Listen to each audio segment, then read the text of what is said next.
So here are some logistics about this morning's program.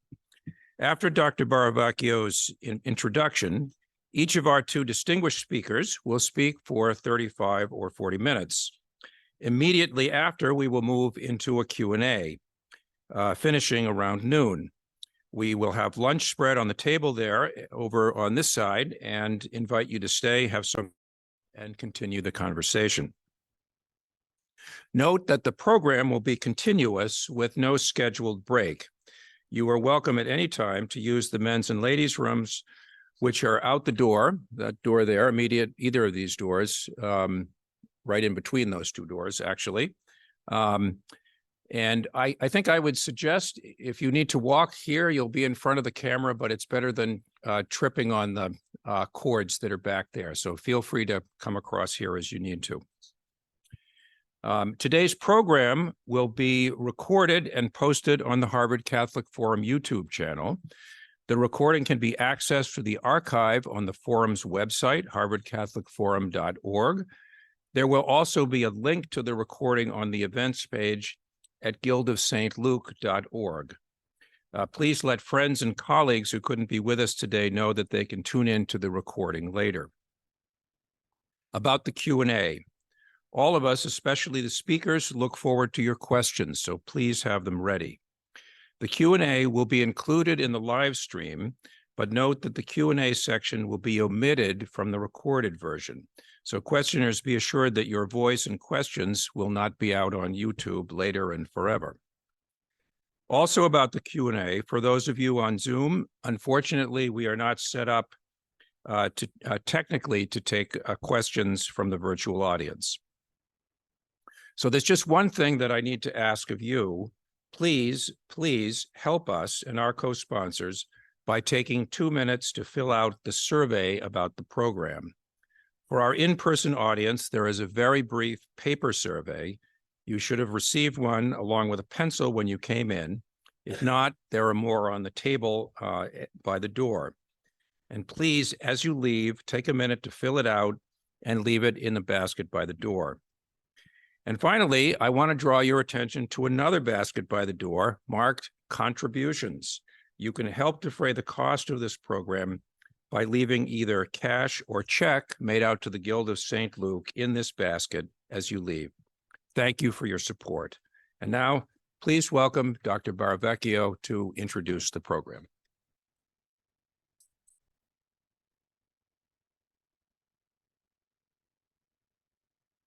And I'd like to thank Shani and Deacon Tim, because they've been instrumental in putting this together. As we know, since the Dobbs decision, there's a lot of information and misinformation, and lots of misinformation even from the highest levels of both federal and state government.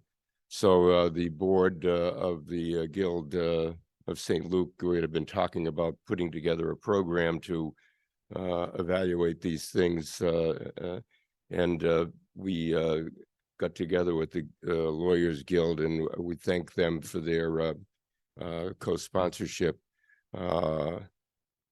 Okay, so I'm going to introduce Dr. Francis.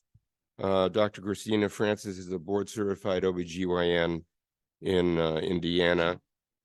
She's a board member and the CEO of the American Association of Pro-Life Obstetricians and Gynecologists, an associate scholar with the Charlotte Lozier Institute, which is a research group that puts together some of the data that you should be showing you, and a board member of Indiana Right to Life, and she has spoken and written extensively. So we welcome Dr. Francis.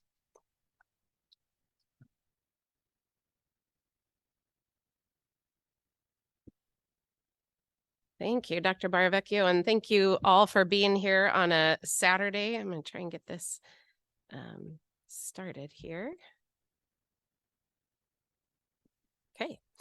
It is a pleasure to be here. It's actually my first time in the Boston area, and it has been on my bucket list for quite some time. So I appreciate the opportunity to check a place off my bucket list. So hopefully get to do a little bit of exploring and come back another time to do more. But it's a true joy to be here with you all this morning. And it's going to be a little bit of a whirlwind walk through my slides because there was just so much to talk about. So I'll try not to go too quickly through things, but definitely, if I do fly through something that you want more information about, that's what the Q&A time is for. So, and this is doing subtitles. Let me stop that.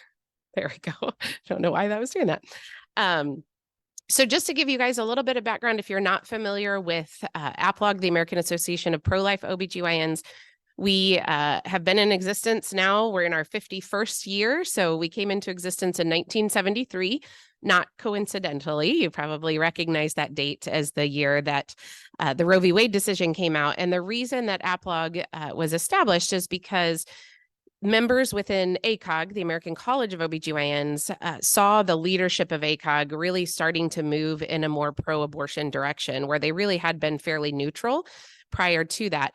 But they wrote pro-abortion amicus briefs in both the Roe and the Doe cases in 1973. And that was not consistent with how a large portion of their membership felt about the issue of induced abortion. And so a pro-life special interest group was started within ACOG, and that was our beginning. We quickly became the largest special interest group within ACOG and remained that way until 2013. When they dissolved the title of special interest groups. And so then at that point, we became our own separate organization. And since then have more than tripled our membership. We're now at about 7,500 members from across the country and some international members as well.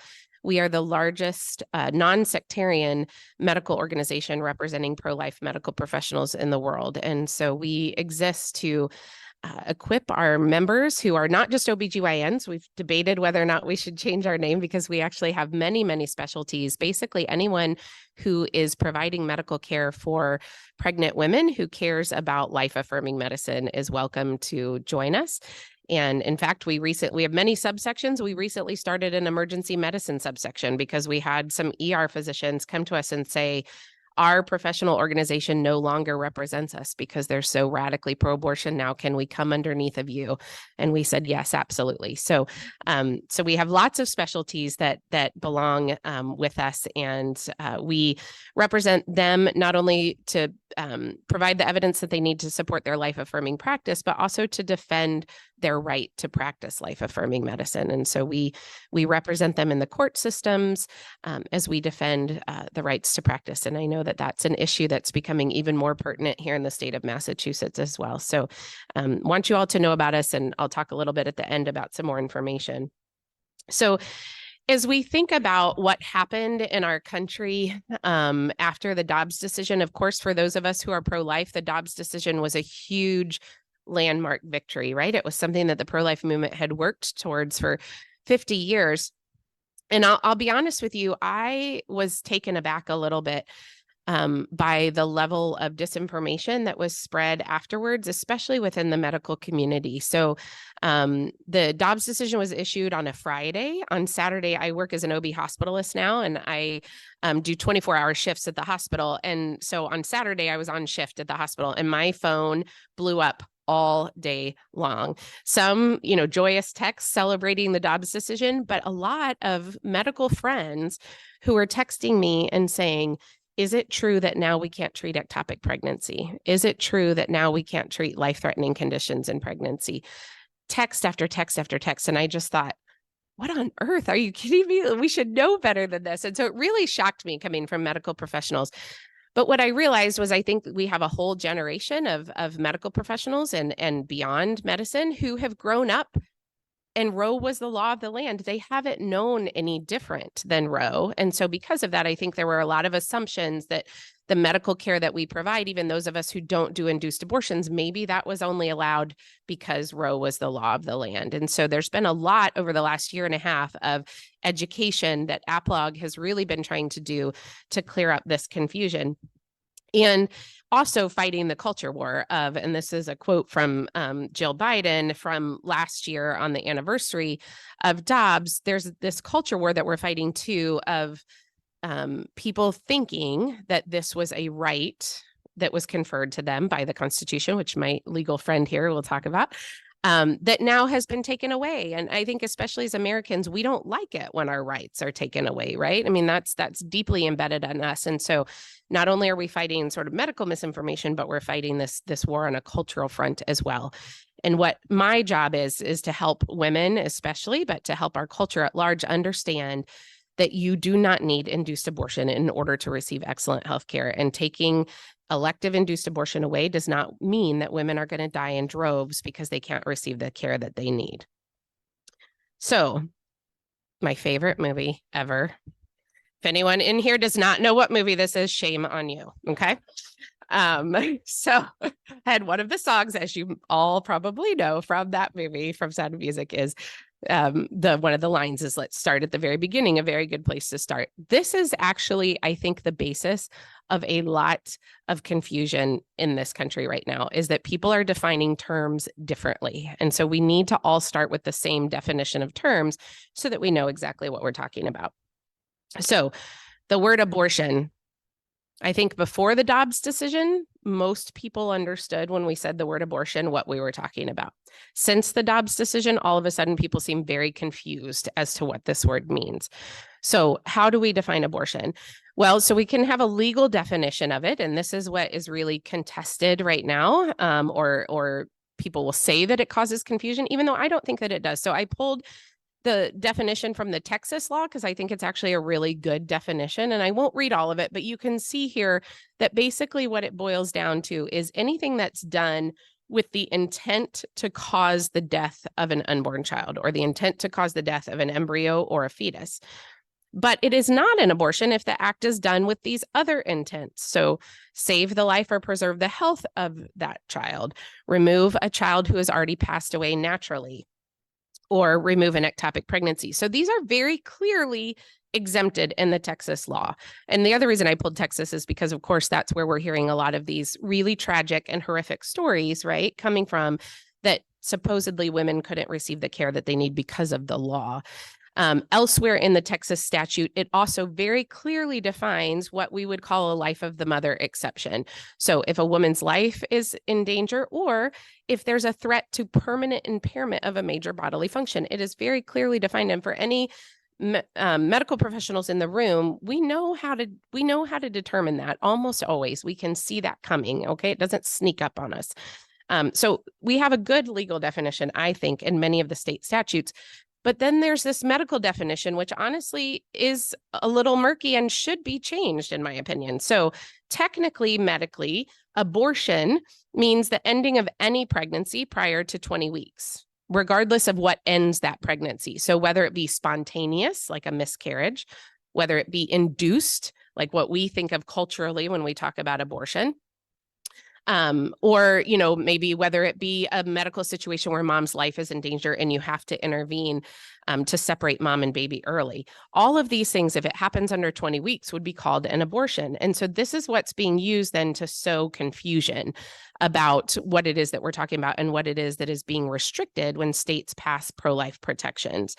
However, anyone who's being honest within medicine will be honest about when we're talking about this on a national level, on a state level, what abortion means. And the Royal College of OBGYN, so the main professional group in the UK for OBs, they define it very clearly. When undertaking a termination of pregnancy, the intention is that the fetus should not survive and that the process of an abortion should achieve this. So we have to be thinking about intent. And that's what we're talking about when we're talking about induced abortion. And again, prior to Dobbs, everybody within the medical profession agreed with this. There was a survey that was done, I think it was in 2018 or 2019. The author of the study is Desai, but it was a survey of practicing OBGYNs. And they asked, in the past year, in your practice, have you performed an abortion? 93% of OBGYNs responded and said that they didn't perform abortions. They understood what abortion is. Do you think 93% of them weren't treating ectopic pregnancies, or 93% of them weren't treating miscarriages? 100% of them, I'm sure, were. They understood what they were being asked when they were being asked if they did an abortion. So I think part of this is understanding and looking what we have now through our medical knowledge compared to 50 years ago is so much greater, that we understand even more now, even though they knew it back then too, but we understand even more now that when we're taking care of pregnant women, we're taking care of two patients. But let's look at how much more clarity we actually have now than we did then. So this is an ultrasound image from about 1970. And I have to tell you, I practiced medicine in Kenya at a mission hospital for 3 years. And the very first ultrasound machine we had when I first got to the mission hospital, I swear it was the same ultrasound machine. These were the images that I get. And they're not great. I mean, it was like a huge advancement in medicine when this happened, but they weren't great. So you can kind of see the profile of the baby's face if you're used to looking at ultrasounds in this picture. But, this was the window that we had into women's wombs in the early 1970s. Okay. But then let's compare that to now. Now we have these amazing 4D images that allow us to tell. I mean, I've seen this on patients of mine that I then delivered later, and you're like, I could tell your baby looked like you way back at 20 weeks, 24 weeks when we did your ultrasound. It's so amazing. And not only has our ultrasound technology progressed, but just our technology in general to understand more things about what happens inside the womb, to understand that fetal pain is most definitely felt at 15 weeks, probably as early as 8 to 10 weeks based on the current evidence. There's just so much more that we understand that solidifies the fact that when we're taking care of pregnant women, we are caring for two patients at once. And I know I'm a little bit biased because I'm an OBGYN, but it is actually why I think that our specialty is the best specialty, because we're the only ones who simultaneously are taking care of two patients where one impacts the other constantly the whole time you're taking care of them. And it's one of the things that really drew me to this field was that challenge. For any of you who are not OBGYNs in this room, but are physicians, you might laugh. I've said many times that every physician knows that there's two patients at once, because we might have a pregnant woman who gets hospitalized for something completely unrelated to her pregnancy. Maybe she's got gallbladder disease or something like that. She is not going to be admitted without them consulting the OBGYN if she's pregnant, right? You guys know how this works. Is it because they don't know how to take care of mom? No, it's because they're scared to death of having to take care of that baby that's inside of her. So we all recognize that we have two patients that we're taking care of. And so our job as physicians, as medical professionals, is to do what we can to maximize the health of both of our patients. Now, thankfully, oftentimes you can do that simultaneously and they're not in conflict with one another. All right. So our job is to value the life of our fetal patient, make sure that our fetal patient, the dignity of their life is respected, while at the same time providing excellent healthcare to our maternal patients, making sure that they have fully informed consent, making sure that they also know about the benefits of pregnancy and not just hear about the harms of pregnancy or the potential complications of pregnancy. Do those exist? Absolutely. I'm an OB hospitalist. I take care of high-risk pregnancies all the time. I know those complications exist, but I think lost in this discussion oftentimes are that there are benefits to women of pregnancy as well. And anytime we're talking about informed consent, what does that mean? It means we talk about risks and benefits and alternatives of anything that we're talking about. And so we have to make sure that women understand that. And especially since the Dobbs decision, I do think that that is getting lost a lot. Providing this kind of care where we respect our maternal patient and we respect our fetal patient equally when we can, is consistent actually with how most OBs practice. And I think that gets lost in the discussion as well. Even somebody who maybe doesn't consider themselves pro-life, mostly OBs practice consistent with this. Family medicine docs who are providing OB care as well. Anyone who's taking care of a pregnant woman recognizes that our job is to take care of both of those patients. But isn't abortion essential healthcare? That's what we're hearing, right? And we're hearing that now that has gone away in some states that have passed pro-life protections, that now women can't receive the care that they need. However, I would posit to you that when we're talking about elective induced abortion, so not a situation where mom's life is in danger and we need to intervene, but elective induced abortion does not treat a disease process. Pregnancy is not a disease. It's an indicator that a woman's body is working exactly the way it was supposed to work. It intentionally ends the life of one of my patients and provides no health benefit for my other patient. So why on earth would I recommend this to my patients? Some of the risks that women deserve to know about, and these are the ones that I'm going to kind of fly through pretty quickly, but again, we can address more during Q&A. Preterm birth and future pregnancies. This is one of the most well-proven risks of induced abortion, specifically surgical abortions. More than 160 studies show that there's a link between surgical abortions and preterm birth and future pregnancies. So you can see here, after just one abortion, a 30% increased risk. If she has 2 or more abortions, that it goes up to a 90% increased risk. Even the Institute of Medicine acknowledges that this is a causal relationship between surgical abortions and preterm birth and future pregnancies. For the non-medical folks here, what does that matter? Well, we know that our preterm birth rate in this country is one of the worst in the developed world, and that leads to high rates of babies dying because they were born too prematurely. It also leads to chronic health conditions. It also causes increased health risks for moms. So women who have a history of preterm birth have a higher rate of cardiovascular disease and stroke later in life. So they get an abortion because they're not ready to be a mom yet, or they find themselves in a really difficult circumstance. Nobody tells them about this increased risk. Then future pregnancies are lost because they have them too early. I sat with a patient once who was losing her 6th wanted child because her cervix was so damaged from her abortions that it could no longer hold a baby in, even with our medical interventions. Nobody had told her that that was going to be a risk back when she got her 2 surgical abortions. And then we're also setting her up for health problems later on in life, cardiovascular disease and stroke.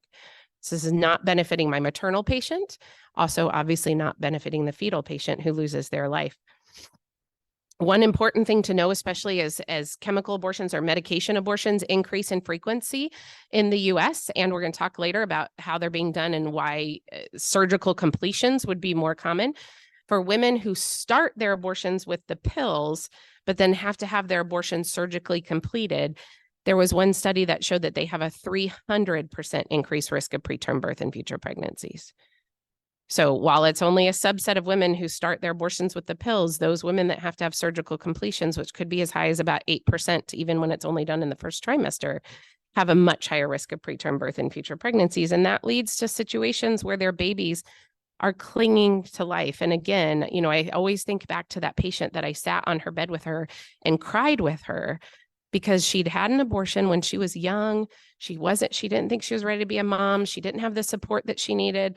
I mean, I understand the situation that she found her in, or I can try to understand that, but you just have to think, had someone told her then that then when she desperately wanted a child, she would lose 6 in a row, would she have made a different decision in the first place? Maybe she would have, maybe she wouldn't. I don't know, but I believe that women deserve fully informed consent, and they deserve to know that those are the risks that they're facing.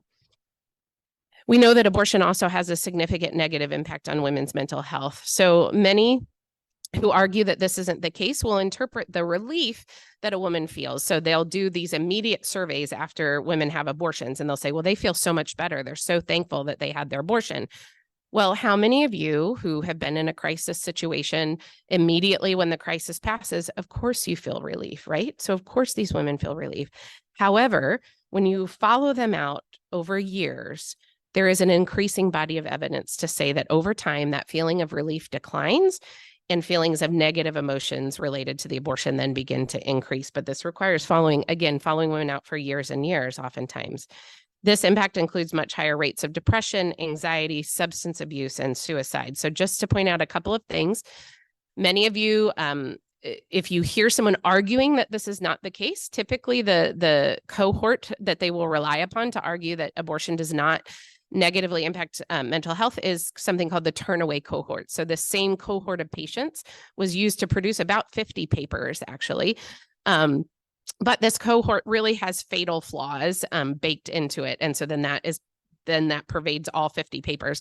They had about an 83% dropout rate for follow-up, which for any of you who know research, you'll know that that is going to massively predispose this then to self-selection bias. So the people that weren't lost to follow-up are going to be more likely to be women who had, significant emotions over this. So significant negative emotions. Basically what happened was they took women that came into an abortion facility that were too far along in their pregnancy to get an abortion. And so they were turned away.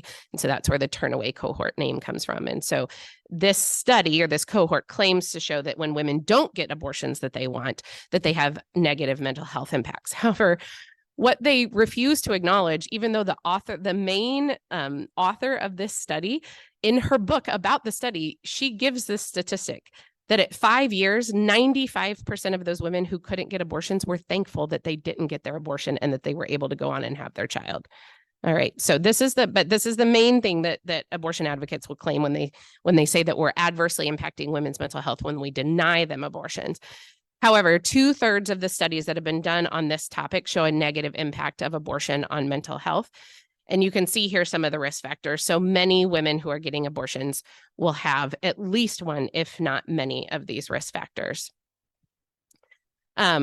Just to go through, and again, I'm going to breeze through these really fast, but there are some really large studies that have shown that there's a significant increase in mental health risk. So the Coleman study showed an 81% greater risk of mental health problems.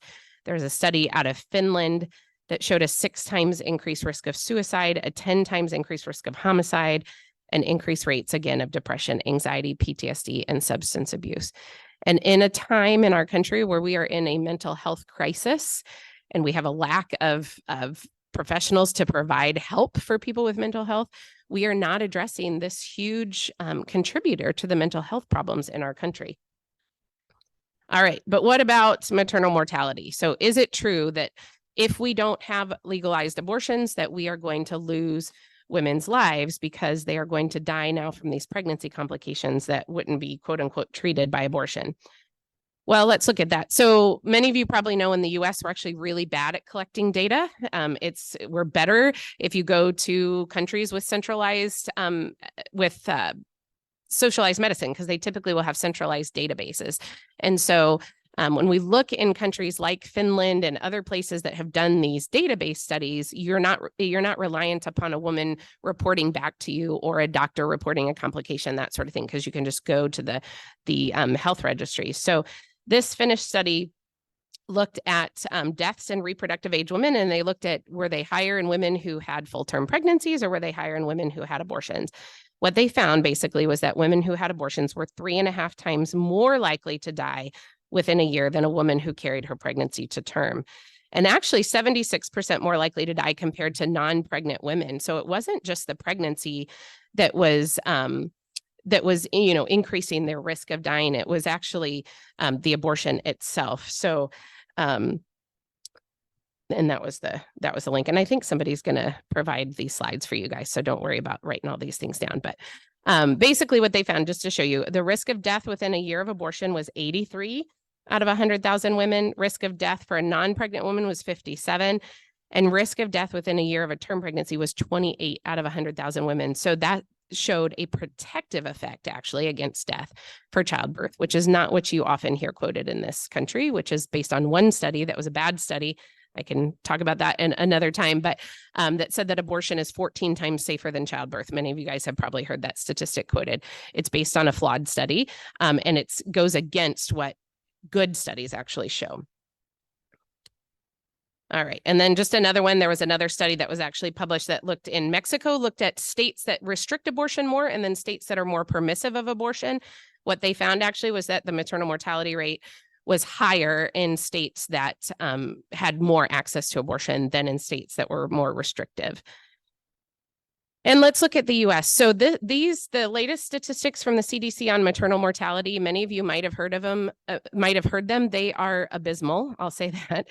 And note the date that they're from. These are from 2021. So these are pre-Dobbs. Okay. So this is when abortion was still legal in all 50 states. What we see is a dramatic increase in maternal mortality. So we had unlimited access to abortion for 50 years, and our maternal mortality rates are only getting worse. And you can see that the greatest impact of this is on Black women. Black women have a higher abortion rate. They also have a significantly higher maternal mortality rate. Now, is that all due to abortion? I don't think so. I think there's a number of factors that contribute to that, but abortion is not helping. And as long as we continue to slap abortion on this problem of maternal mortality as a Band-Aid, the worse it's going to get. I was thinking about this morning while I was getting ready, and I thought, for the non-medical folks in here, sorry, but for the medical folks, you think about when you've got an abscess and it's festering and it's just getting worse and worse and worse. You have to get at the root cause of it, right? You have to drain it and give that patient antibiotics. If you just slap a Band-Aid over it, it may disappear from your field of view, right? And you can pretend like it's better, but it's just getting worse under the surface because you haven't addressed the actual cause. And I think that's what we see happening with maternal mortality in this country. All right, so what about medical emergencies? Because these are the ones that we keep hearing about in the news, right? Is it true that we can't intervene in medical emergencies to give women the life-saving care that they need? This is absolutely untrue. There's not a single state in this country that does not allow for emergency treatment of women who are facing potentially life-threatening pregnancy complications. I listed out just a few of the most common conditions that we might see in pregnancy that may lead to a need to intervene. Let me ask you this.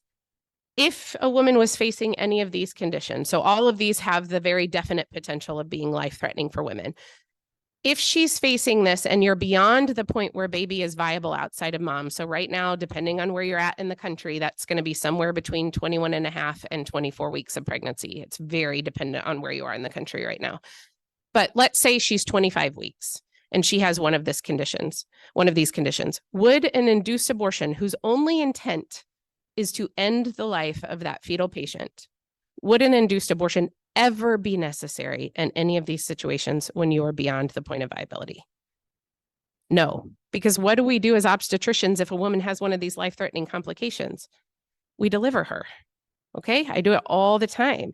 So people that argue that abortions are necessary beyond the point of viability are lying. They are never, ever, ever necessary beyond the point of viability. You intervene and you deliver her. I can do an emergency C-section on a patient in one of these conditions and have her C-section done in less than 30 minutes. If you try and do an induced abortion, that's a multi-day procedure at this gestational age, if you're past viability. We do not need abortion beyond the point of viability, regardless of how you define abortion, actually. Now, the sticky point comes, obviously, before viability, right? What do we do in those situations? Thankfully, these complications are very rare prior to the point of viability. Most of these happen or they progress like a placenta previa after the point of viability. But if it happens before the point of viability, then what do we do? How do we think about that? Well, again, we need to think about taking care of both of our patients. Are there times when we need to separate mom and baby because mom's facing a life-threatening complication? Yes, absolutely. But can we do that in a way that respects the dignity of that preborn child? Yes, we can. And that doesn't involve dismembering that child. That doesn't involve intentionally ending the life of that child. I mean, I had a delivery once, maybe about 3 years or so ago, that I thought that baby was not going to be able to survive. We delivered the baby intact. We induced mom's labor, delivered the baby intact. Turns out baby was bigger than we expected baby to be. And we had our NICU team down there immediately. Baby got taken to the NICU. That happens sometimes, but if you do a destructive procedure through an induced abortion on that baby, you have no chance to be able to help that baby. So we deliver the baby in a way that respects the dignity of that baby's bodily integrity and also provides for the possibility that if we're wrong, which this is saying low battery, so I don't know if somebody can get us a charger for the computer, but if we're wrong about that, which doctors, shocking for those of you non-medical professionals in the room, sometimes we're wrong as doctors, so we don't always get everything right. But it provides for the opportunity if we were wrong or we were wrong about a diagnosis. Maybe we thought baby had a diagnosis where he or she was not going to be able to survive. Maybe we were wrong about that. It provides for the opportunity to be able to take care of that baby. And I'm going to skip through maybe this next part quickly, but I will tell you that I have 2 documents on that back table if you guys are interested in more about this. One is our practice guideline called Concluding Pregnancy Ethically, that this comes from. That was written for pro-life physicians. So as a pro-life physician, how do you think through, how do I look at this from an ethical perspective and determine whether or not my intervention is going to be ethical, both towards mom and towards baby? Okay. There's another one back there called What is Not an Abortion that was written by Dr. Jeff Wright, who's a maternal fetal medicine specialist. That one, I will tell you, is not written specifically for pro-life physicians. That one was written to try to provide guidance to states when they have passed pro-life protections of these are the conditions that could be considered indications for an early termination, okay, or an early intervention to separate mom and baby. All right. So again, I'm going to skip through that so we have time to do the rest of the talk, but there's a lot more information in those documents and I'd encourage you all to take those. All right. So now moving into the next thing that's really ramped up since Dobbs. It was ramping up before that, but it's really ramped up since Dobbs.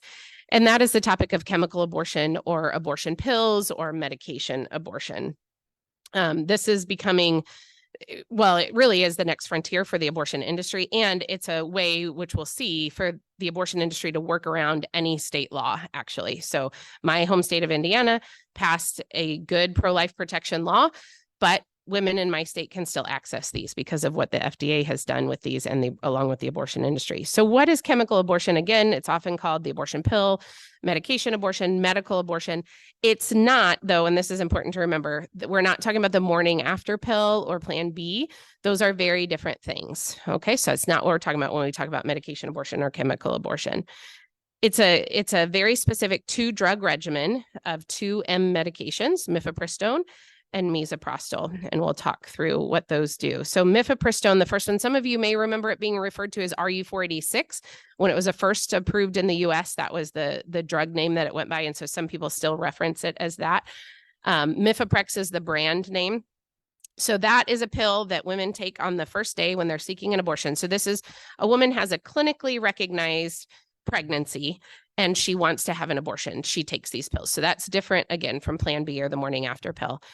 How mifepristone works is it binds to progesterone receptors. So most of you have probably heard of progesterone. It's a hormone that a woman's body makes early in pregnancy that does what it sounds like. So its Latin roots are progestation. So it promotes gestation or promotes pregnancy. And mifepristone binds to the receptor. If you think of it like a key that you could put into a lock, so it fits the lock, but it doesn't turn the lock. Okay, so it binds to the progesterone receptor and it doesn't activate the progesterone receptor to then do all of the things that progesterone typically does to support that early developing embryo and then fetus. In doing that, then essentially what it leads to is a loss of good vascular connections or blood vessel connections between mom and baby. And so it leads to starvation and hypoxia for the baby because baby's not getting nutrients and oxygen. And so that most times then will lead to the death of the embryo or the fetus. And then 24 to 48 hours later, mom takes a second medication called misoprostol or Cytotec. Now, this is a drug that we use often in the field of obstetrics. We use it in term labor inductions at much smaller doses. We can use it for medical management of miscarriage. But in this case, then it's used to induce labor, essentially. So it makes the woman's uterus contract and expel the baby, which typically, again, has already died then at that point. It's important for us to talk through chemical abortion, where we're at with that, so that you can then understand abortion pill reversal, which is where I'm headed with this. So, all right. And so our chemical abortion, again, in this country, you can see here, this is the percentage of abortions now done through these abortion pills. And so this is put out by the Guttmacher Institute, which is a pro-abortion research institute, but actually they put out pretty decent data on abortions. And so it's a source that I use often. So the latest hard numbers that we have are from 2020, and that was when we first crossed that 50% threshold where chemical abortions now account for more than 50% of abortions. I would say, just based on my own experience and the experience of our members, we're probably closer to about 70% right now. But again, you all know the data lags behind. And if you notice, about 2017 or so, we start getting really kind of more of an exponential increase. And I'm going to show you why here. So this is what the FDA has done with mifepristone abortion. So it was first approved in 2000 through the FDA's rapid approval process. So I think the most recent thing that people can think about is sort of similar to what they did with the COVID vaccine. Okay, so they put it on this accelerated track. So typically that kind of approval process is reserved for life-saving medications that are treating a very severe disease that is, an imminent threat, and we need to get this approved immediately. In order to do that, the FDA had to label pregnancy as a disease and as an illness, and it still labels it that way, actually. So when it was first approved, it was approved up through 7 weeks gestation or 49 days. Women had to have 3 office visits. So 1 before they took the medication and then 2 follow-up visits to ensure that everything had passed, that they weren't having complications. Only physicians could dispense or prescribe, had to be dispensed in the healthcare facility itself. They couldn't take it at home. And all serious adverse events had to be reported to the FDA. And part of the reason they did that was because they put it on this accelerated approval process. So they didn't go through all the safety testing that you would normally have to do. In 2011, all of these requirements then got labeled as something called REMS. So some of you might have heard people talk about REMS. It stands for Risk Evaluation and Mitigation Strategy. There's only about 50 drugs in the US that have REMS attached to them. So these are reserved, REMS are reserved for drugs with significant adverse events in an attempt to minimize those adverse events and maximize the benefit. But then in 2016, we had our first major changes. So all at the same time, they increased the gestational age range from 7 weeks up to 10 weeks that these drugs could be used, even though the original studies showed that at about 8 weeks, the risk of complications started to rise exponentially. And so even knowing that, they increased it to 10 weeks gestation. They took the office visits down to 1. So now women only had to be seen before getting the drugs. They did not have to have any in-person follow-up. They said any healthcare professional could prescribe this. It doesn't have to be a doctor. And, oh yeah, even though we did all this stuff that's probably going to increase complications, now you don't have to tell us about any of those complications. Now you only have to tell us if women die from these drugs. So all that happened in 2016. Fast forward to 2021.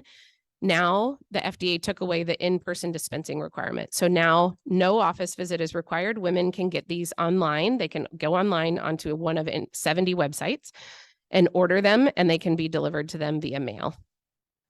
And what they relied on to say that was safe is, well, look, we made all these major changes in 2016 and look, there was no increase in complications.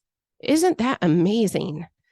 Yes, because they're not requiring that they be reported anymore. So this is where we find ourselves at now. And part of why AppLog is actually one of the plaintiffs. Some of you may have heard about the lawsuit against the FDA over these changes over these drugs. And we are one of the plaintiffs, and that is being heard at the Supreme Court in March. So prayers would definitely be appreciated for that. So what this has led to is this explosion in self-managed abortions. Oh goodness, 5 minutes. Oh my goodness. Okay. So you can see here, again, I'm going to blow through these really fast because I want to talk about abortion pill reversal.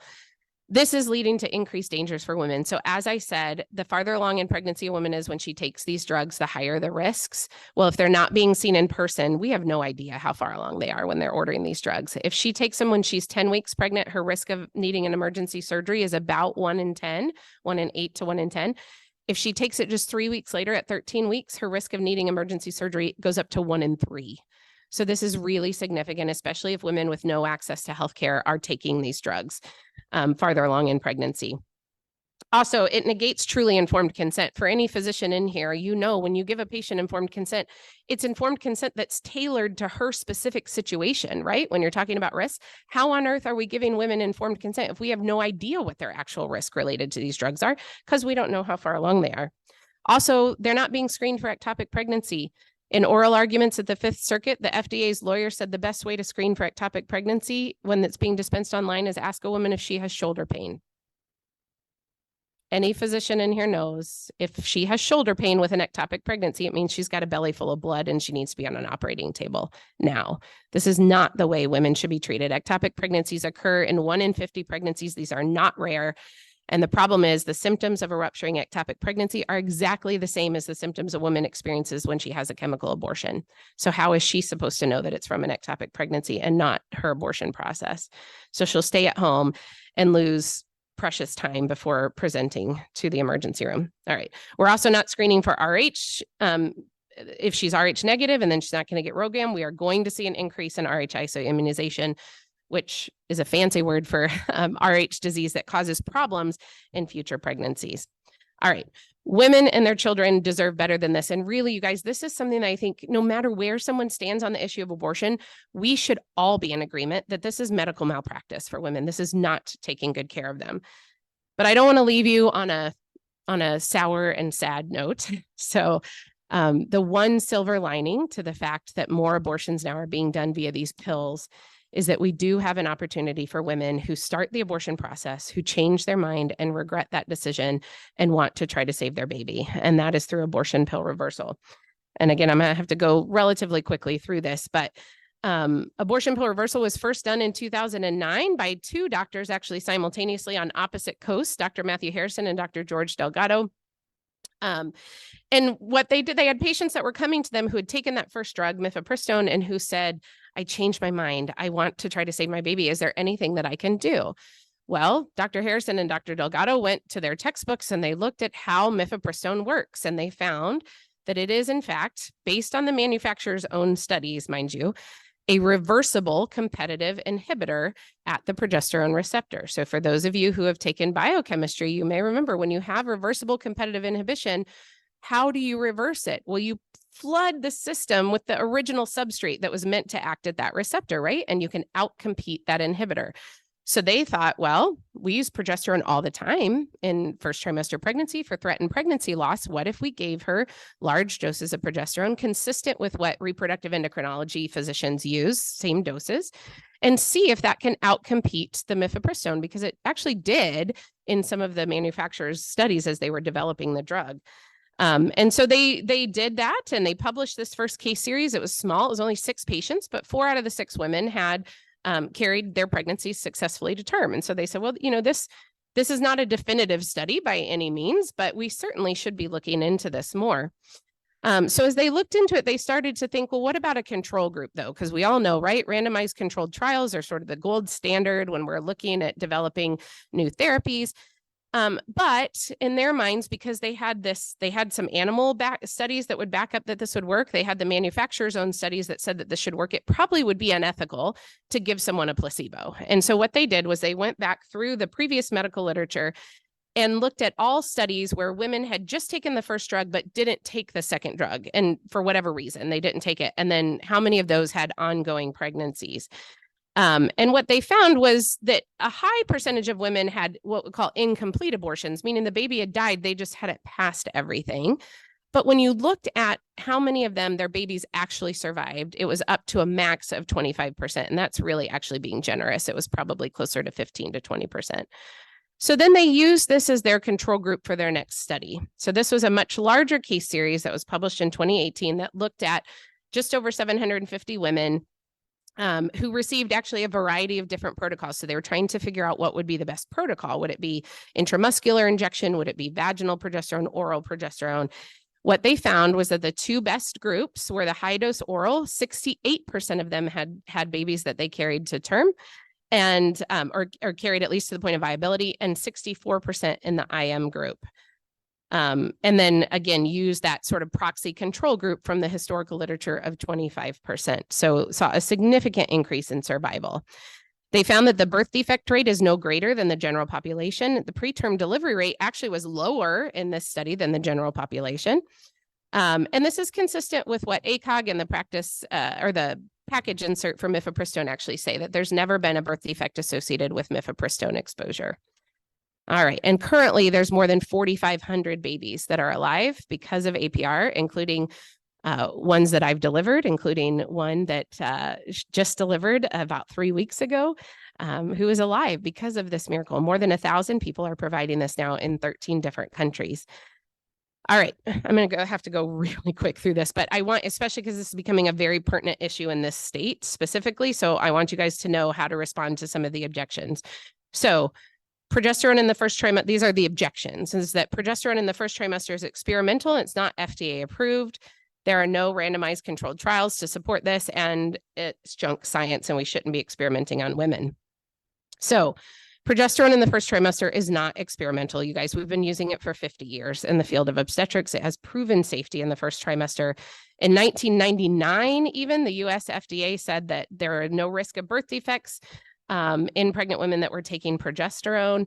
The American Society for Reproductive Medicine has said that there's no evidence to indicate risk to mom or to baby. And then a more recent study said the same thing as well. We have lots of evidence to say that natural progesterone is safe in the first trimester of pregnancy. All right, what about there's no randomized controlled trials? Well, there aren't, because it wouldn't be ethical. We have something that we know works. It would be like having a chemotherapy drug that you knew worked and withholding it from someone, okay?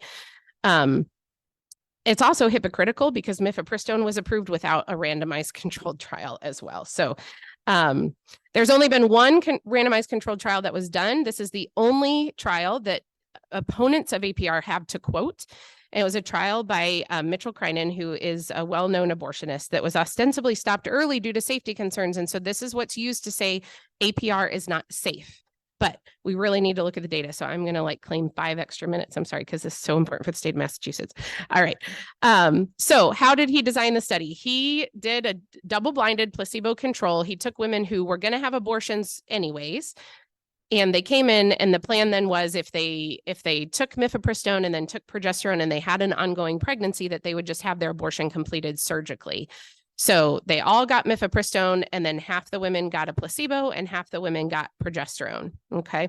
And notably, he utilized Mary Davenport and George Delgado's papers for the historic control of 25% and for their doses. So he must have thought that there was some validity to that.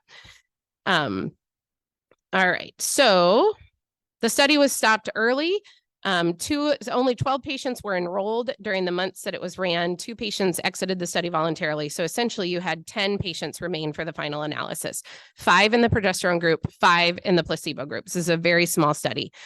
However, what it showed was that in the women who received progesterone, 4 out of 5 of them had ongoing viable pregnancies at 2 weeks. So it showed that APR works. And this one, they had an 80% survival rate. In the placebo group, only 40% had continuing pregnancies at 2 weeks. So it actually showed that progesterone works to counteract the effects of mifepristone. However, it was stopped early due to safety concerns. So 3 patients had severe bleeding that had to be seen in the emergency room. And so the study was stopped after that 3rd patient presented to the emergency room.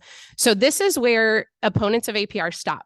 They say, look, out of only 10 women, 3 of them went to the emergency room. This shows that APR is unsafe. You should not be giving this to women. However, all you have to do is actually read the paper to know that what they're saying is not true. So 1 woman was in the progesterone arm that went to the emergency room. She was seen for brisk bleeding, but she was found to actually be completing her abortion. That was the 1 out of the 5 that didn't have an ongoing pregnancy, and no intervention was needed. So she completed her abortion in the emergency room. She didn't get surgery. She didn't get any treatment. She was sent home and she was stable. 2 women in the placebo group went to the emergency room. Both of them required emergency surgery because of incomplete abortions and heavy bleeding. One of them required a blood transfusion. So what their study showed was that mifepristone is unsafe for women, not progesterone. And it's right there in black and white. However, their conclusion. So I heard we had medical students in the room. For medical students, let this be a lesson. Do not base your analysis of a study off of the author's conclusions. You have to go back to the actual data in the study and read it for yourself. ACOG claims that abortion reversal treatment are not based on science, that they're junk science. However, in their own practice bulletin on medication abortion, they specifically caution against giving a progesterone-based contraceptive at the same time as mifepristone because it may increase the risk of ongoing pregnancy. So they specifically acknowledge that progesterone counteracts the effects of mifepristone. All right. Lots more things that could be dealt with here, but I need to draw this to a conclusion. So you can go to our website. We have a whole tab on abortion pill reversal, a video where we debunk a bunch of the myths surrounding abortion pill reversal. And there's some other exciting things coming here in the near future about APR. I'm just going to go through this real quick. So again, if you are a medical professional and you practice life-affirming medicine, I would highly encourage you to become a part of AppLog. We are here fighting for you, defending you, here to give you the evidence base that you need so that you don't, when you're in medical school or you're in residency and you say, I don't think abortion is good for my patients, it doesn't just have to be from a moral standpoint, even though that's so important. You also can say the evidence does not back that up. And here's evidence to say the contrary. I want what's best for my patients. So you can go to our website for more information. I've got cards back there if you want to join. We also have a national CME conference coming up in February that registration is still open for. So I'd highly encourage you to take advantage of those resources. And now I'm going to turn it over to my colleague here. So.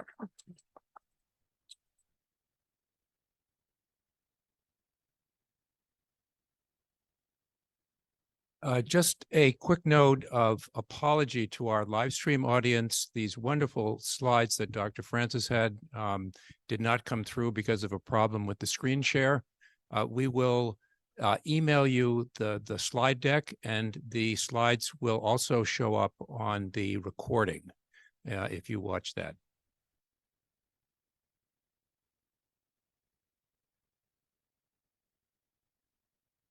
I forgot earlier for thanking Dr. Francis for coming from Indiana and kind of walking through a recent respiratory illness. And also Professor Duncan, who just has had recent surgery a month ago. So we're glad that they both have come amidst adversity, so to speak. Professor Duncan is a professor of law at the University of Massachusetts School of Law, where he teaches constitutional law, legal ethics, bioethics, and courses on religion and law. He's a member of the Massachusetts and Washington, D.C. bars, and has argued things both here at the Supreme Judicial Court and in D.C. Appeals Court, and I think at the Supreme Court too, if I'm correct. Welcome, Professor Duncan. I don't know if you're a doctor or not. I am actually, but don't hold that against me. Thanks to John Baravecchio, who I've actually known him for 50 years from before he was a physician, and also to Mike Gillis of the Catholic Lawyers Guild for inviting me to be here, and of course to Father Kelly for hosting us at the and the deacon for hosting us at the Harvard Catholic Forum. I apologize for sitting during this talk, but I had open heart surgery for double bypass 3.5 weeks ago, and I'm still kind of easily winded. So I apologize for the dull posture. So anyway, I'm going to ramble on, and hopefully you won't fall asleep. During the 410s, more than 1,600 years ago, before my time, St. Augustine of Hippo had a problem. Rome had been sacked in 410. The Roman Empire was in decline, and many people blamed Christianity. If only paganism hadn't fallen and Christianity taken over, Rome would be much better off. Augustine set out to show those people that they were wrong. The result is a long book. I wish I could claim to have read the whole thing, but I have not. It's known as the City of God, but its Latin name is interesting. It's De Civitate Dei contra Paganos. In English, that's On the City of God Against the Pagans. Spoiler alert. Augustine didn't think Christianity caused Rome's decline. The culprit, Augustine said, was paganism and immorality. Christianity wasn't the problem, Augustine said. Christianity was the solution. And even more importantly, the glory of Rome was not the point. The city of man is passing away. The city of God is forever. So fast forward to the 2020s. Since the fall of Roe versus Wade 568 days ago, the law has shifted on abortion in many places in this country. Some places, for instance, have made abortion illegal or at least more restricted. Yet in some places, laws that vaguely permitted abortion most of the time have been replaced by laws that explicitly allow abortion all of the time, and even in some cases, seem not to draw the line even at birth. That seems to be the case with Massachusetts. In other words, the legislature enacted a statute which was supposedly codifying the Roe decision, but it went way beyond Roe and arguably covers infanticide. So in some places, states that once provided public funds for abortions for very poor women now also provide public funds for abortion for women who aren't as poor. Some have even established themselves as abortion sanctuaries, taken from a Latin word that means holy. Polls and election results suggest that many Americans have replaced a vague support for legal abortion with a hardened support for legal abortion. Even given these developments, I've heard it said, even by some pro-lifers, that maybe overturning Roe versus Wade wasn't such a great thing. Let's examine that feeling, but not yet. This is just a series of tangents I'm going on. First, I need to tell you why I'm here. I've been asked to describe the legal situation concerning abortion since the U.S. Supreme Court's Dobbs decision in June 2022 overturned Roe versus Wade. I never thought I'd live to see that, right? I mean, I've been involved in this issue really for 50 years in one way or another. And after the Casey versus Planned Parenthood versus Southeastern Pennsylvania versus Casey decision in 1992, where the Supreme Court dug in deeper on Roe versus Wade, I just thought it would never happen in my lifetime. But mirabile dictu, it has happened, right? So I was invited, I guess, because I'm a lawyer and I teach law at a law school. In fact, I'm a veteran law professor. That is, I've been doing it for a hell of a long time. What does that mean? Well, a law professor is someone who reads and hopefully thinks a lot about law. A veteran law professor has other people read about law for him, adds a thin gloss, and then passes off the work as his own.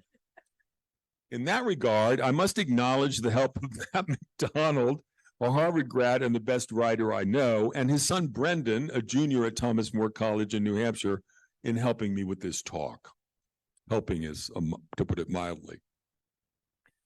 Now, given where we are, surrounded by red brick buildings of the highest renown and ivy vines growing along Mill Street a couple of blocks away, I feel comfortable making this admission.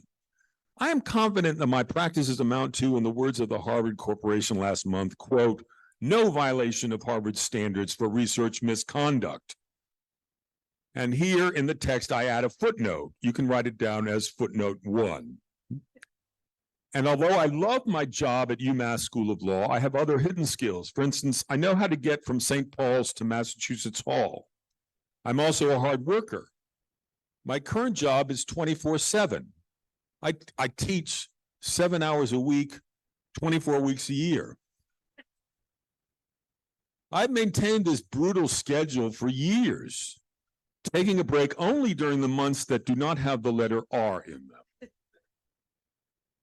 I'm also open to new adventures, and in the words of one Boston Globe columnist, Harvard needs me more than I need Harvard.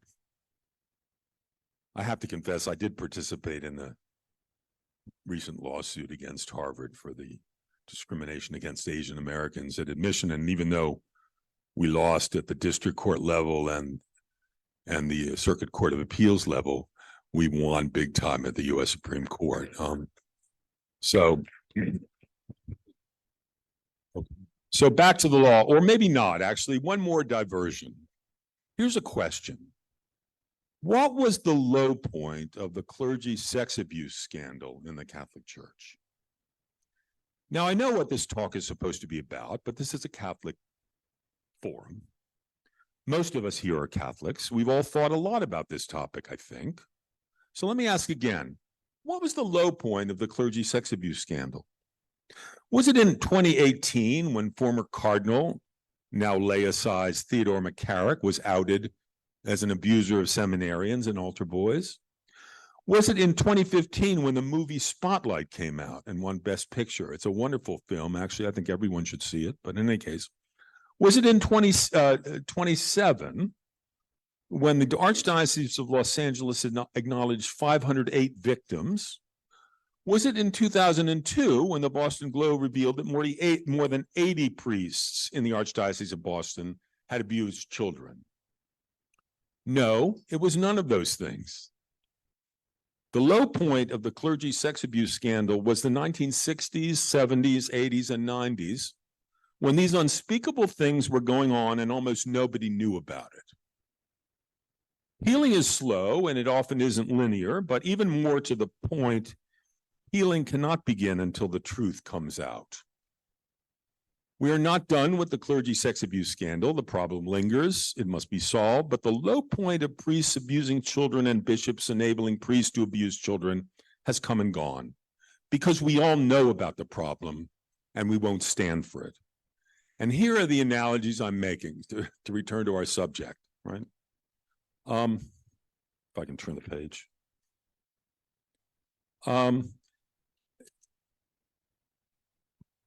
Like the silent period of the clergy sex abuse scandal's effect on the Roman Catholic Church, Roe versus Wade had a stunting and corrupting effect on the cause of life in America.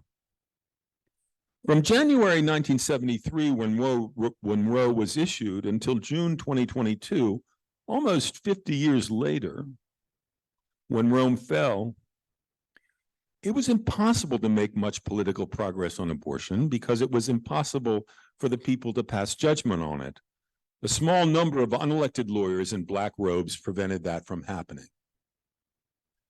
You know, I was a Harvard senior, actually, a hell of a long time ago, 50 years ago, when Roe came out, and you know, my 50th anniversary reunion just took place this past summer. I didn't go.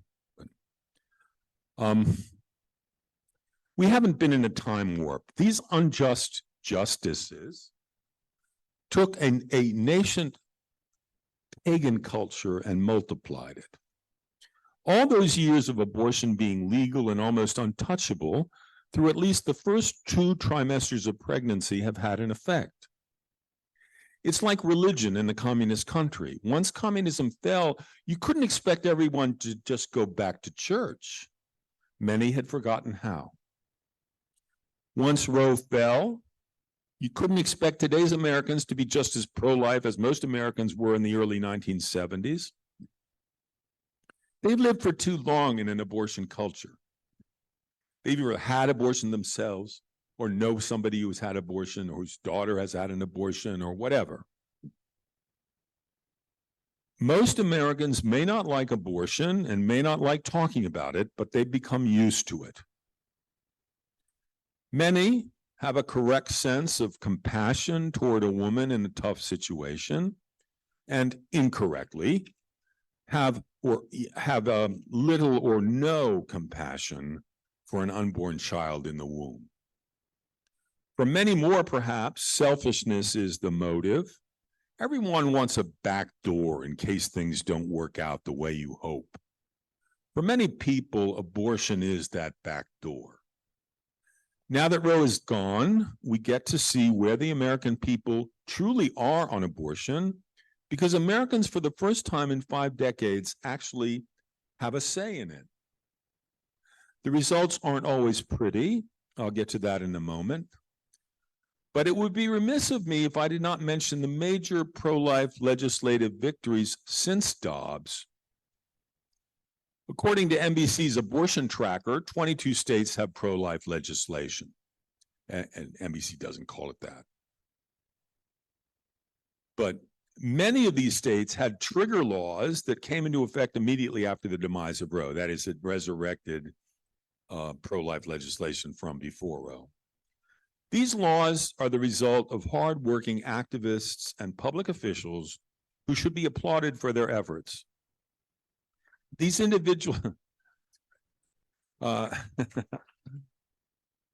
these individuals are the reason we have a pro-life movement in the first place. And here I want to acknowledge 2 friends of mine. You know, this is kind of abusing my prerogative here. One is the irrepressible and unforgettable Chris Slattery, who died of cancer this past November at age 68. As an undergrad at Boston College, Chris organized his fellow students in streaking around campus. But then he got religion and became a pro-life hero. Chris founded a network of pro-life crisis pregnancy centers in New York City, the epicenter of abortion, which may have saved as many as 40,000 babies, conservatively 20,000. I think I'd like to be Chris, you know, in facing the next life, right? One of his admirers called Chris charismatic. Another called him a visionary. He was one of the best people I have ever met. His favorite saying was, be bold, be bold, be bold, but not too bold. And that also goes for another friend, Ruth Pekulik, who was a student at Harvard along with her future husband, Michael Pekulik, in the late 70s, early 80s. Ruth lived about a mile from here on Oxford Street during the early 1980s.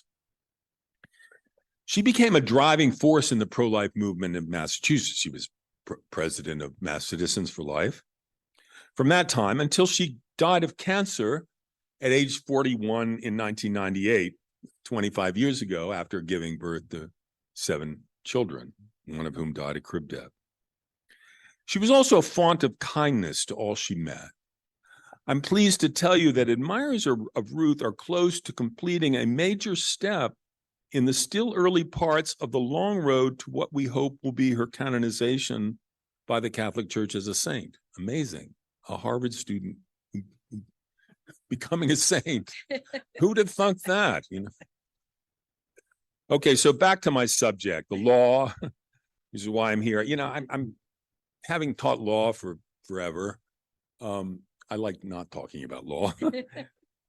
Before Roe versus Wade fell, the mission of pro-lifers was straightforward. It was straightforward because it had to be straightforward. Activist judges on the federal Supreme Court decided that a right to privacy, included in a penumbra of the 14th Amendment's due process clause, protected abortion, despite the fact that the words privacy and abortion don't appear anywhere in the federal Constitution.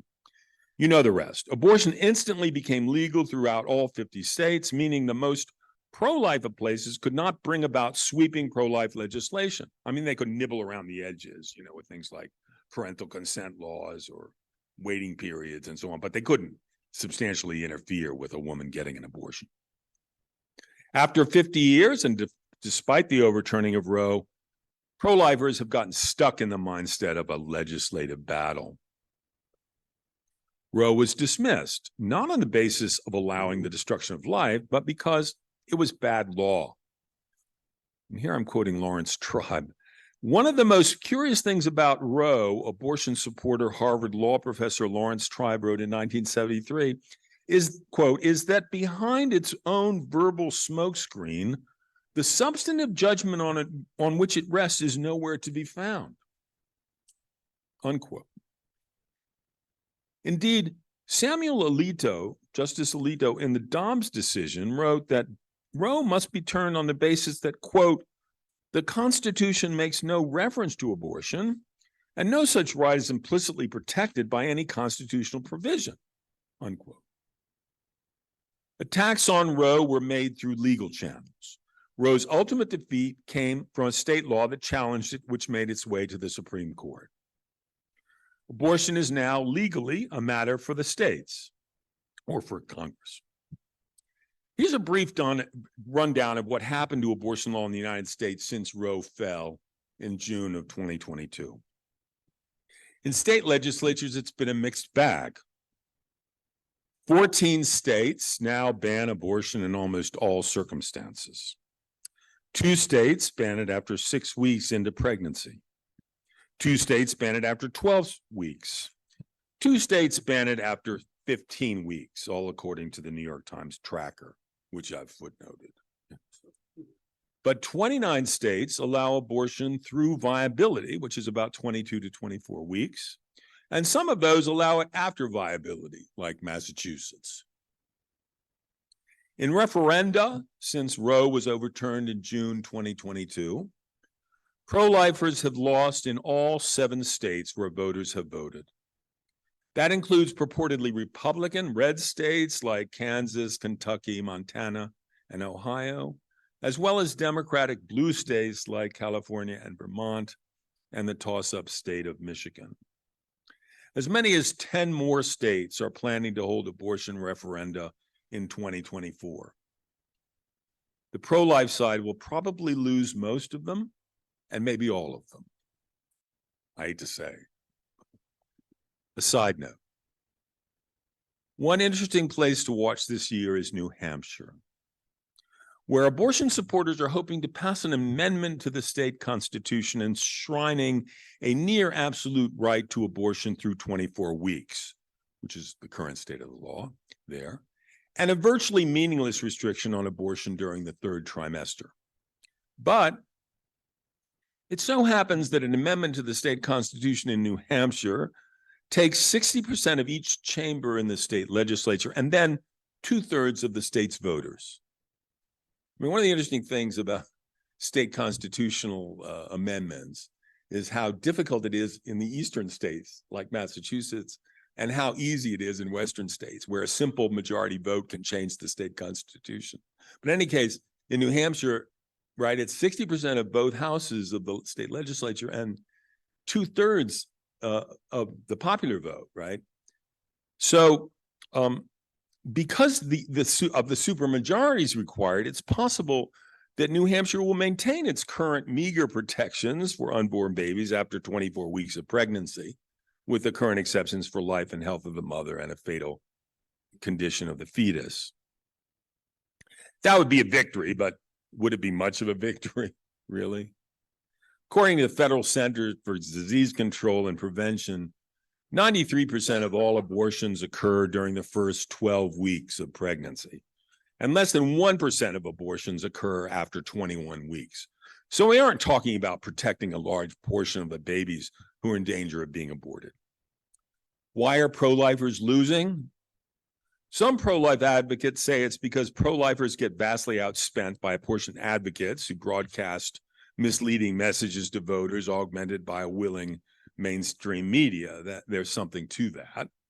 But more to the point, pro-lifers are losing because at the moment, America isn't really a pro-life country. It was in 1973 when Roe was enacted. But the effects of the corrupting effects of that decision over 50 years are being felt now. Most Americans do not think abortion should be legal in all or most cases. Many Americans have a correct sense of compassion toward a woman in a tough situation, and incorrectly have less or no compassion, as I've said, for an unborn child in the womb. For many more, perhaps selfishness is their primary motive. Everyone wants a back door.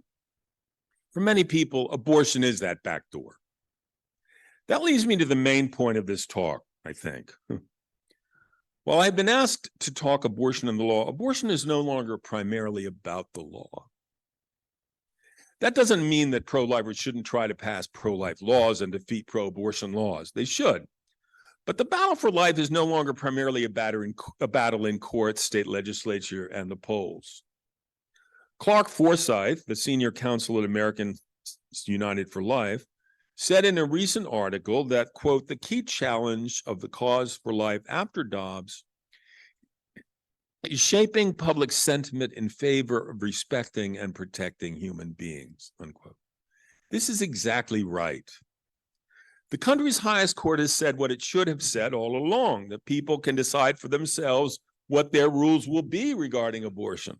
Now the question is, what rules do the people want for abortion?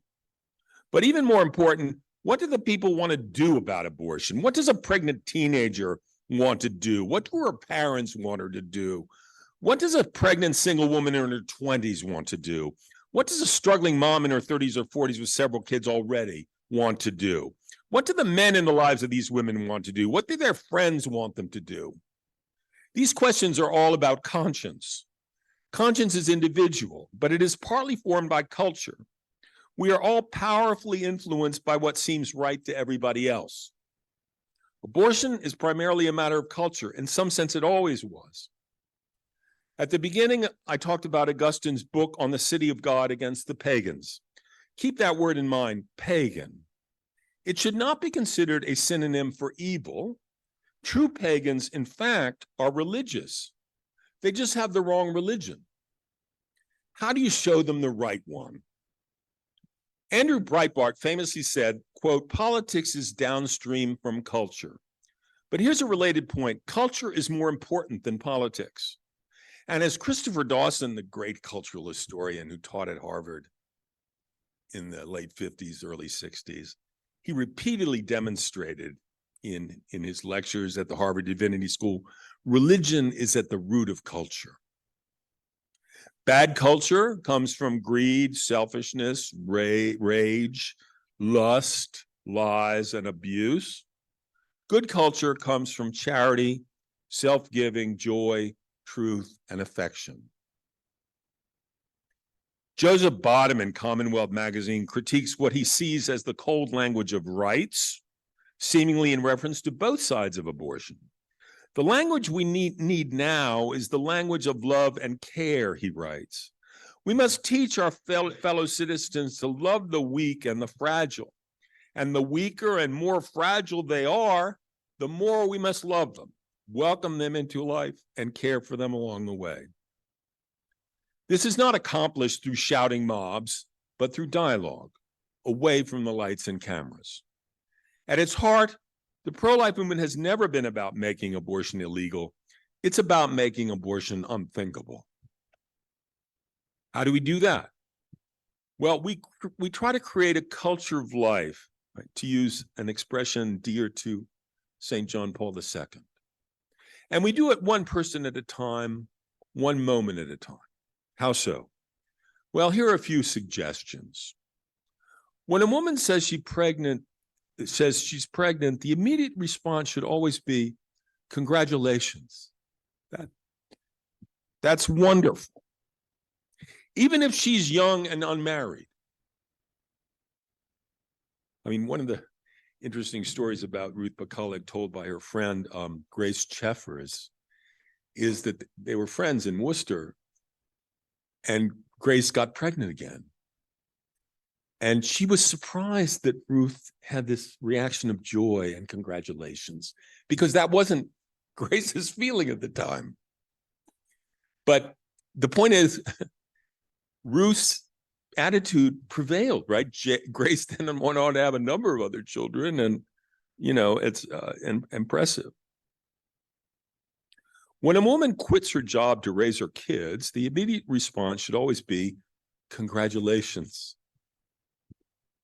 Silence equals death. When someone says something positive about abortion, we must respond with a pro-life message. It can be simple and short, and it should be dignified and charitable, but it must be said. Pictures beat arguments. In May 2019, pro-lifers put four-dimensional images from live ultrasounds of pregnant women on a giant screen in Times Square in Manhattan. I'm sure Chris Slattery had something to do with that. We ought to be doing that sort of thing every day. Seeing is believing. And of course, prayers beat pictures. Say a prayer for life every day. Our Lady of Guadalupe is patron of the unborn. Charity begins at home. Crisis pregnancy centers offer diapers, formula, training, counseling, and many other things to pregnant women in need, free of charge. There are about 3,000 of them in the United States, and right now there's this organized campaign to drive them out of business. All of us should give to them, either time or money or both. Eleanor McCullen from here in Massachusetts won a Supreme Court case about 10 years ago, really in support of these crisis pregnancy centers. And it was a case argued by Mark Rienzi, who, when he's a Harvard Law student who has been now head of the Becket Fund for the Defense of Religious Freedom in Washington, D.C. But he got his start in litigation with Tom Harvey and myself, in pro-life litigation here in Massachusetts when he was a student. But he represented Eleanor McCullen at the U.S. Supreme Court. And another local hero, and I'm just thinking, like the great people I've known, Dr. Joe Stanton, right? He founded the pro-life movement, and Dr. Mildred Jefferson, right? The first president of National Right. These are incredible figures, and they're local figures, right? They're legendary. Love conquers all. When a hurt woman acknowledges having had an abortion, our immediate response should be to hold her hand, either spiritually or literally. And when we meet an abortion supporter, we should treat that person just the way Ruth McCulloch did, with kindness and love. As the fellow heaven dweller we hope that person will one day be. If all of this did these things, and perhaps more, there would be almost no abortions, because nobody would want one. Thank you.